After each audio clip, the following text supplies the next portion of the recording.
یہ مملکت خدا داد ہے، یہ کسی نے نہیں بنائی، یہ میرے اللہ نے بنائی ہے۔ تو اس مملکت خدا داد کو خراب ہونے سے، برباد ہونے سے، تباہ ہونے سے بچائیں۔ دیکھیں آپ جتنے بھی لوگ ہیں، میرے سے لے کے سفیر اور درویش سے لے کے وزیر اعظم تک، اور جتنے ہمارے اداروں کے ایجنسیوں کے ہیڈز ہیں ان تک، اور جو لوگ رشوت لیتے ہیں، جو لوگ نہیں لیتے، سارے لوگ جو اس میں آتے ہیں، یہ وطن ان سب کا ہے۔ جو باہر مل کے کما کے آپ کے ملک میں پیسے بھیج رہے ہیں، یہ ملک ان کا بھی ہے۔ تو میری درخواست آپ سے یہ ہے کہ اس ملک کی بہتری اور بھلائی کے لیے کام کریں۔ بھول جائیں اس بات کو کہ آپ نے کچھ کمانا ہے، بہت کما لیا آپ نے، بہت کما لیا آپ نے، ٹھیک ہے۔ میری علماء دین سے بھی گزارش ہے کہ آپ براہ کرم ایسا درس دیں کہ میری قوم جگ جا ہو۔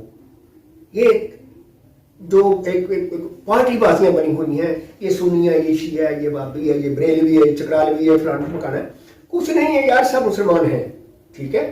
مسلمان ہیں تو ان کو ایک کرو، ایک پرچم کے نیچے لے کے آئیں، اسلام کے جھنڈے کے نیچے لے کے آئیں۔ اس طرح تفرقہ بازی جو ہے وہ اچھی نہیں ہے، ٹھیک ہے۔ اور میری مسجدیں اور میری ممبر اگر پازیٹیو رول پلے کریں تو یہ سارا کچھ ختم ہو سکتا ہے۔ میں نے اپنے معزز جو علماء دین ہیں، میرے جو معزز ایسی بزرگوار ہستیاں ہیں جو اس ممبر پہ بیٹھتی ہیں جو رسول اکرم صلی اللہ علیہ وسلم کا ممبر ہے، آپ جب اپنے ممبر پہ بیٹھے تو ذہن میں رکھیں کہ یہاں رسول پاک بیٹھے رہے، تو یہ کتنا اعزاز ہے آپ کے لیے، کتنا آنر ہے آپ کے لیے کہ آپ اس سیٹ پہ بیٹھے ہیں جس سیٹ پہ وہ ہستی بیٹھی جو سرور کائنات، جس کے لیے میں، آپ، ہم اور پوری کائنات اللہ نے بنائی۔ اللہ تعالیٰ نے کہہ دیا کہ اگر آپ کو نہ پیدا کرتا تو میں کائنات ہی نہ پیدا کرتا۔ سو جس کے صدقے میں آپ اور آپ سب پیدا ہوئے ہیں، اور ہم کھا رہے ہیں، ہم پی رہے ہیں، ہم چل رہے ہیں، اس کے صدقے سے آپ اپنی اصلاح کریں اور ممبر پہ ایسی گفتگو کریں جس سے ملک میں یکجائی آئے، جس میں آپ کی ذاتی کوئی خواہش شامل نہ ہو، جس میں لوگ بسم اللہ کریں۔ اب میری ایک عادت ہے کہ میں جب گھر سے نکلتا ہوں تو ہر شخص سے راستے میں السلام علیکم کہتا ہوں۔ السلام علیکم، وہ کھوتی ریڑھی والا ہے، وہ کار والا ہے، وہ سائیکل والا ہے، وہ دکاندار ہے، تو سب مجھے کہتے ہیں وعلیکم السلام۔ میں ستار میں دعائی لینے جاتا ہوں، میں کہتا ہوں السلام علیکم، میں کہتا ہوں جی سلام کو رواج دیں۔ کیوں؟ یہاں 10 بندے بیٹھے ہوئے، میں نے آگے کہا السلام علیکم تو ان 10 بندوں پہ میں نے سلامتی بھیجی ہے، اور آگے سے وہ 10 بندے کہیں گے وعلیکم السلام تو مجھ پہ یہ سلامتی آ گئی ہے۔ جب 10 بندے مجھ پہ سلامتی بھیجیں گے تو اللہ مجھے محفوظ رکھیں گے ہر آفت سے، ہر بلا سے، ہر وبا سے۔ ہم انسانیت سے ہٹتے چلے جا رہے ہیں، حیوانیت ہمارے اندر چھاتی چلی جا رہی ہے۔ جو کیسز ہو رہے ہیں، جو عدالتوں کا حال ہے، جو ہم کر رہے ہیں، یہ ساری چیزیں ہماری گناہوں کی سزا ہے۔ جب کوئی بات کرتا ہے تو ہم یہ کہتے ہیں کہ بھئی ہمارے گناہ اتنے ہیں کہ اس کی سزا بہت زیادہ ہے، لیکن ابھی بھی اللہ میاں نے ہاتھ ہولا رکھا ہوا ہے۔ اگر کہیں ہاتھ سخت ہو گیا تو بہت برا ہو جائے گا۔ قبل اس کے کہ برا ہو، اللہ آپ کو، مجھے، میری قوم کو، میرے پاکستان کو اپنی حفظ و امان میں رکھے۔ اور ایک اور چلتے چلتے میں بات کر دوں،